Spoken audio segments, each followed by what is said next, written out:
I am ranked number one. One! That means I'm the best. 1, 2. Oville McKenzie was going to challenge Marco Hook on Saturday for the IBO Cruiserweight title. IBO not really one of the major belts, but it was significant to Oville, and it was probably a big payday.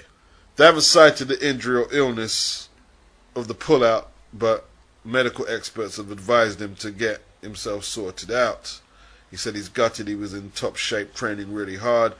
He apologizes to the fans and his friends who've booked hotels and flights to come see the fight. He hopes the fight can be rescheduled, but we'll see. 1, 2. On the same evening in Manchester, Anthony Crolla defends his WBA belt against Jorge Linares, who I believe must have been injured, and I don't know if they're doing the whole interim recess thing. But in effect, it's really a unification match. He didn't lose the belt in the ring. It's a stern test for Crolla, a very stern test, but he's in the form of his life. He's a fighter on the acceleration right now, and that's what makes this interesting. He's not the same guy who got beat up by Derry Matthews. He's not that dude no more. He's improved since then. Had some good wins. Dales Perez, Ismael Barroso, and the Mancunians will want another big night on Saturday. They would expect no less. Joe Gallagher gets the chance to get back in the driving seat and restore some of the luster to his stable there after seeing Liam Smith outclassed. It has to be said, he was outclassed. I heard Frank Warren say Liam was competitive, and it wasn't competitive. He was gutsy and brave. That doesn't make the fight competitive, though, So we'll see if Crolla can do it. I think there's a chance he could do it. If he can just catch Linares, a little the worse for wears. He's had some battles in his time. Should be very interesting. Got the hometown crowd behind him. They're calling Crolla the new Ricky Hatton, making reference to the body shots like Hatton, the crowd-pleasing style. So let's see if he can live up to the billing. I'm looking forward to it. 1, 2. Nice little article about Rafael Marquez. He reflects on his career. He retired in 2013. His record is 41-9, 37 stoppages. He captured the IBF Bantamweight crown and WBC Super Bantamweight title. He obviously had the 4 classic encounters with Israel Vasquez. Marquez is thankful he got out of the sport with his health intact, and so he should be. He had some really hard battles. His debut was against Victor Rabanales, a former world champion who was way more experienced than him. He lost that. I'm sure it was by stoppage. I haven't got the box rec up and I don't have access to it. Nobody wanted to fight Rabanales, apparently. And Nacho Beristain approached Marquez, who said, yeah, he went in. He improved after that. He did improve, moved up the rankings. He eventually beat Tim Austin for the title. He stopped Mark Johnson, I believe, on the route up on one of the come-up fights. He faced him twice. I know one of them he stopped him. Mauricio Pastrana, who I have no knowledge of, and of course Israel Vasquez. All these fights were difficult, especially 3 of the 4 fights he had with Magnifico Vasquez, as he terms him there. Marcus said he always entered a fight 100% ready to fight. I always had great preparation for my fights. This helped make the fights I had become not impossible, just very difficult. It meant a lot becoming world champion. I'm proud of what I did, mostly for my family. His influences were Salvador Sanchez and Julio Cesar Chavez Sr. He said his best weight was super bantam. He wished he moved up earlier than he did. He has no regrets. He's in the gym with young people, passing on the knowledge. His memory of the Vasquez fights were, yes, they were very tough, but as I say, not impossible to win. 2 of these fights were very seriously hard, and sadly, Vasquez ended up losing an eye because of the punishment he took in the final 2 fights we had. I thank God I'm in good health. It was very difficult for me to retire when I did, but I do not know what might have happened if I had one more fight. My health is my most valuable thing to me. My life is good, and I am grateful. 2 fighters who I was impressed with this weekend was Joe Diaz, this weekend on the Golden Boy card, and he did his thing, man. He did his thing. He looked good. I want to see more. Southpaw, good movement, good punch combinations, and looked good. He looked good. I believe he's fighting at 126 at the moment. Alexander Usyk put on a very good performance against Glowacki, the cruiserweight champion, the WBO cruiserweight champion, who disposed of Marco Huck and defended against Steve Cunningham. Done a really good job of boxing, man. He was too big, and he knew how to use his size extremely well. Glowacki threw some very powerful shots, and he's a good fighter himself. He's a southpaw himself. But Usyk, hand speed, movement.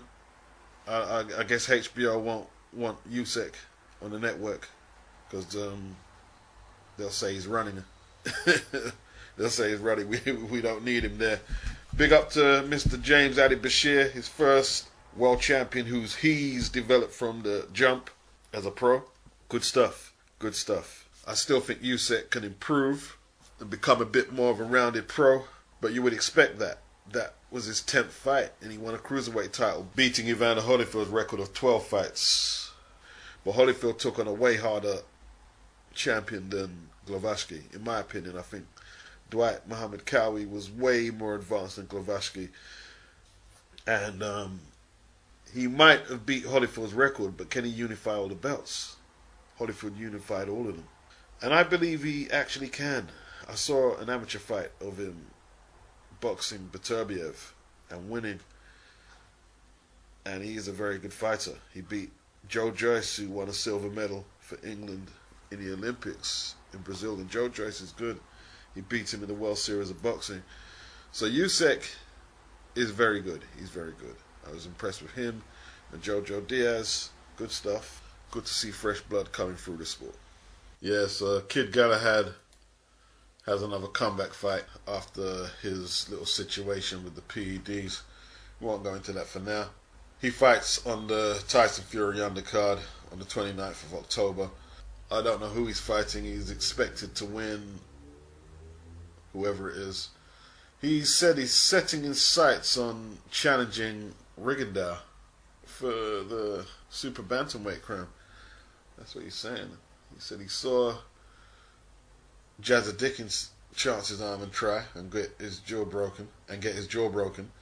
But Galahad apparently isn't phased, and he wants the opportunity to fight the Cuban master.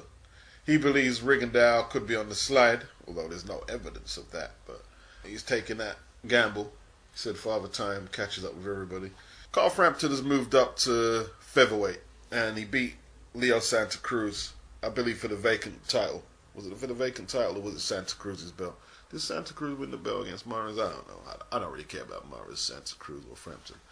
But I just want to say, yes, naughty. PED's naughty. Whatever you did naughty. It's a blotch on your record that you can't remove. But I'm going to say this. When Frampton was a super bantamweight alongside Scott Quigg, Kid Galahad was the best super bantamweight. He was the best in the United Kingdom because he wanted to fight all of them at all times. And his name never even got into the conversation. They just ignored him like he wasn't there. And I was thinking, wait, that doesn't seem right. You're all relatively of the same experience, but this guy can't get in the conversation. Why is that? Exactly. Why doesn't his face fit? What is going on? I don't get it. I don't get it. And he wants to fight Rigondeaux. These guys didn't. So I pour scorn on them fighters. I do. I just have totally no regard for them. Kid Galahad was the best super bantamweight. He was the best. Because if you're not getting the chance to prove you're the best, but the other guy over there is saying he's better, and I beat you anyway so I don't have to fight you. No, I'm not ranking you, bro. I'm not ranking you. Nah. Now, if they had resumes that they had tackled really stellar opposition beforehand, and they're saying, well, we don't need to do that, I could see with it more, and I wouldn't even say nothing. But this isn't the case. This just isn't the case here. Galahad had all them fringe continental belts as well before the alphabet titles came. He had them too, and he was unbeaten. Why isn't he getting his name put in the hat to see who's the best British super bantamweight? He didn't get that. He didn't get that. So, it's fucked up, really. It is fucked up. I mean, Frampton without McGuigan how would his career have panned out? Because I'm not saying there's nothing wrong with it. If you can get a famous backer who was a ring personality from back in the day, and you can piggyback off that and get some mileage off that to accelerate your career, yes, you should do it. You should do it, and no one should scoff at that. But at the same time, you don't have no right just to avoid your domestic competition and then avoid one of the pound for pound best exponents of the game in your weight class and then parade around as champion. But I guess he does have the right, or he wouldn't do it. He does have the right. He must be hooked up and connected, I guess. I don't know how it works. I just do YouTube videos. Well, the Ricky Burns-Carrell Relic fight is piquing my radar a little more. Takes place in the S Hydro, is it, in Glasgow, on October the 7th.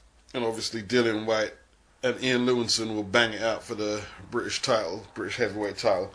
But I did a little research on the guy Relic, and, you know, he's a banger. He's a Ricky Hatton fighter. 19 stoppages in 21 wins, no losses.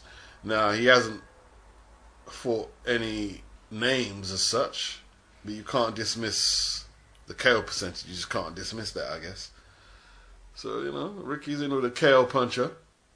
At least at the level he's fighting now, he's a KO puncher.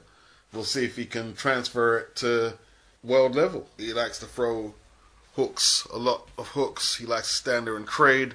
I think if Ricky boxes him, he'll give him a lot of problems. But if Ricky gets caught into a slugfest, who knows? Who knows what could happen? He puts his weight into every punch he throws. So if Ricky can box him and time him, he's never fought at a high level. That will leave him vulnerable. All the big swings will leave him vulnerable by the time he gets into an 8th or 9th round. So we'll see how it goes. We'll see how it goes. Is he the real deal?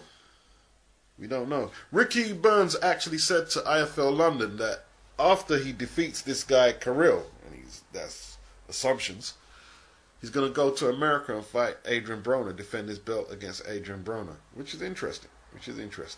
He already turned down a fight with Broner at lightweight, but he's obviously more confident now. And that will be one of the bigger money fights on the horizon for him. So he's going to go for that. Ricky Burns is hooked up with Matchroom now and Eddie Hearn. That's interesting. Let's see how that develops. But this bomb is taking the easy matches, fighting other bombs. I'm telling you and everybody here, I'll fight him anywhere, anytime. I don't know, man. I don't know. I think I don't want to disrespect the old fighters because it's not a nice look when you do. And sometimes you feel almost compelled to silence just on the strength of their great ring performances. But that's not right. That's not right. You need a rounded discussion where you can talk freely. As long as you're not, distorting the facts, telling lies and shit like that. The discussion has to be had. Doesn't matter what it's about. George Foreman says Mike Tyson didn't want to fight him. He said there were serious negotiations more than once. But Big George is claiming that Mike never wanted to follow through with the match. Foreman racked up 24 wins, 23 by knockout, before he was able to secure a shot at Evander Holyfield in 1991. Holyfield won the fight, and Foreman did go on to win the crown. Foreman believes that Costamato warned him with stories of Foreman's power when Foreman was blasting out guys like Joe Frazier in his prime in the 70s. That's what he believes. Not to say he couldn't have beaten me, says George. Tyson could punch. The bigger they are, the harder they fall, is what Mike Tyson used to say, and that's what Foreman quoted to On the Ropes Boxing Radio. You see, Ali had more length than Mike Tyson. Even Holyfield had more length. For you to get inside with that bobbing and weaving style of Foreman is difficult, because Dwight Muhammad Cowie is smaller than Tyson. And he managed to hit George with a whole load of shots, but he got stopped eventually. But Cowie isn't as offensively as brutal as Tyson, but he's extremely hard to hit with that crouching style, and he punches out of the crouch. Mike used to do that in his younger days, but that style was really pronounced on Cowie because he was only 5'7", so he had to do it. Tyson would have been pushed off. Foreman would have just pushed him off and forced Mike to reset. That's what he done to Frazier. He kept pushing him off, forcing him to reset. And then the bombs are going to come through. Can Mike Tyson take George Foreman's best shots? Because if Mike doesn't get him out of there early, he is going to taste Foreman's shots. Can he stand up to them shots? I mean, we've never seen Tyson do a back foot performance. Never. We've never seen it. We've seen come forward fighters like Chavez do it. I've seen it. Even if you guys ain't seen it, I've seen him do it against Lockridge, and I saw him do it against Andy Holligan from Liverpool. So I've seen that. But we've never seen Tyson do that. I always wondered about that fight, because it was talked about a lot, a potential fight between Foreman and Tyson. And I used to wonder back then, who is it who doesn't want it? Because it's always one party doesn't want the fight, or it would happen. And a few people did say Mike didn't want to take on Foreman. But other people would say Foreman didn't want to take on Mike. I don't know. I don't have no reason not to believe Foreman. I don't have no reason not to believe Foreman. I don't think Foreman would duck anyone at champion or elite level. Now, don't get me wrong. He fought some stiffs on his comeback. Mike fought stiffs, a lot of stiffs before he fought Trevor Berbick. You know, he fought quite a few stiffs apart from Tillis, Rabalta. But, you know, for the most part, he fought stiffs too. He just matured very early and was able to beat the best out there with no problem. Although, Mike never fought Tim Witherspoon either. Tim Witherspoon was one of the best of that era. He never got a shot. And people may say because Witherspoon was knocked out in a round by Bone Crusher, but if anyone remembers the 80s, fighters were recycled quite a lot. And if you speak to anybody who followed the scene with any consistency, they will probably tell you that Tim Witherspoon potentially could have been Mike's stiffest test on paper at that time, between 86, 87 and 1990. And Tim wanted the fight. He wanted the fight. He just didn't get it. Tim became the scourge of Don King, and his opportunities started to come fewer and fewer. And his relationship really soured with King with the second Bone Crusher fight. Witherspoon beat him in the first fight. The second time, he had to deal with Carl King and Don King, who were doing the dual management promotion thing on him, eating out big percentages of his purses with clauses on the contract, and he wasn't a happy guy. He had to carry a gun around with the threat that King might do something to him, and it got ugly. And Tim's career fizzled out because King was running heavyweight boxer. Any heavyweight boxer worth talking about in the 80s was signed to Don King at some stage. It doesn't matter where you go. Larry Holmes, Tyson eventually got into the grips of King, Greg Page, all champions I'm talking about, Tony Tubbs, Tim Witherspoon, Bone Crusher Smith, Tony TMT Tucker, Burbeck, Pinklin Thomas, Michael Dokes, all of them. That's why he was so pissed when Buster Douglas took him out, because he wasn't in his control. King was trying to recycle contenders like Jose Rabalta, who Tyson had beaten already, but he kind of flopped out when he took on Jeff Sims on one of Tyson's undercards. He got floored and didn't look that good. You know, he wanted to get guys like that in the ring with Tyson. And why not? Perhaps one of the reasons that the fight didn't take place between Mike and George is George was being promoted by Top Rank and Bob Arum on his comeback. Don King and Bob Arum were sworn enemies, you know. They did work together on occasion, but for the most part, they wasn't trying to let either of them get one over on each other. So